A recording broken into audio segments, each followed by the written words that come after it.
5 seconds. Start.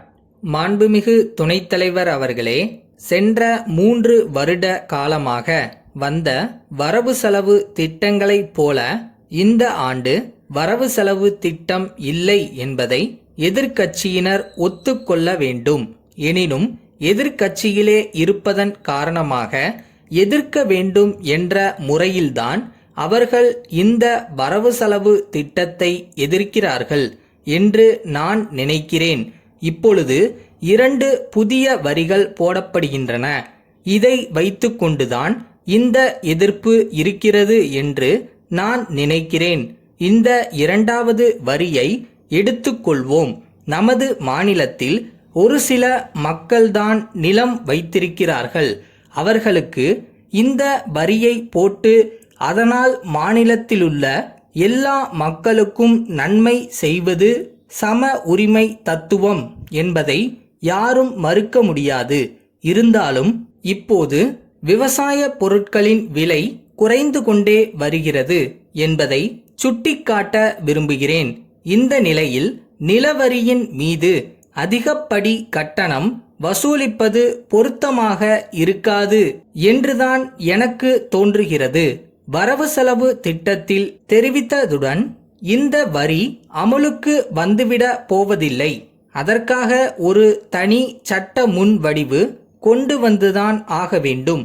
அந்த சட்ட முன்வடிவை கொண்டு வராமல் நிறுத்தி வைக்கலாம் என்று நான் கேட்டுக்கொள்கிறேன்.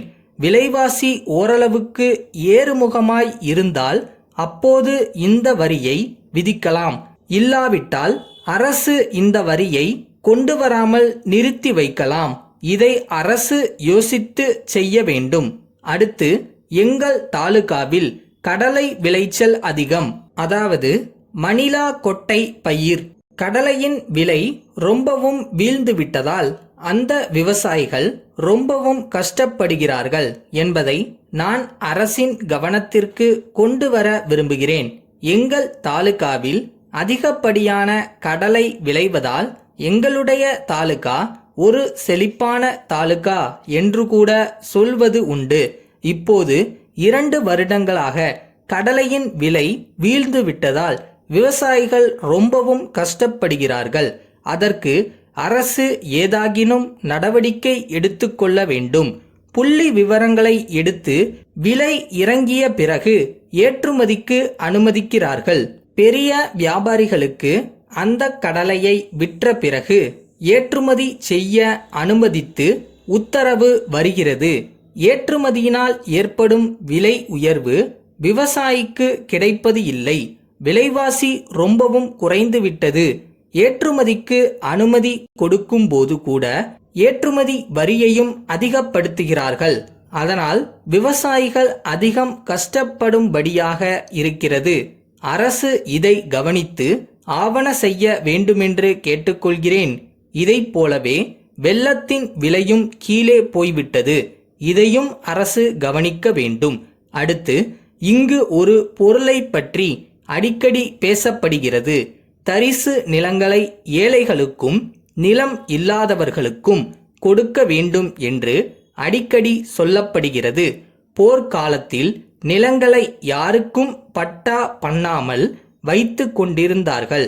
அந்த காலத்திலிருந்தே இதை பற்றி அதிகமாக பேசப்பட்டு வருகிறது. பட்டா செய்து கொடுக்கவில்லை என்றும் நிலங்களை ஒதுக்கி கொடுக்கவில்லை என்றும் சொல்லிக்கொண்டு வருகிறார்கள்.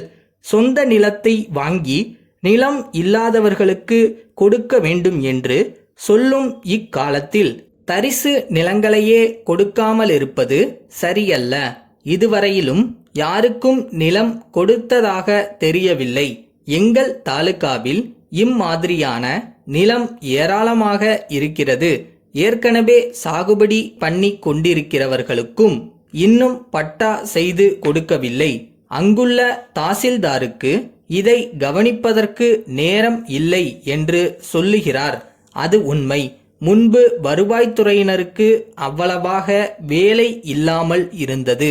அதனால் அவர்கள் எல்லா வேலைகளையும் செய்து கொண்டு வந்தார்கள். இப்பொழுது அவர்களுக்கு அதிகமான வேலை இருக்கிறது. எனவே தரிசு நிலங்களை கொடுப்பது என்பது ஒன்றும் நடக்கவில்லை. அரசு இதற்கென்று தனி ஆட்களை போட்டு வேலை செய்ய வேண்டுமென்று கேட்டுக்கொள்கிறேன்.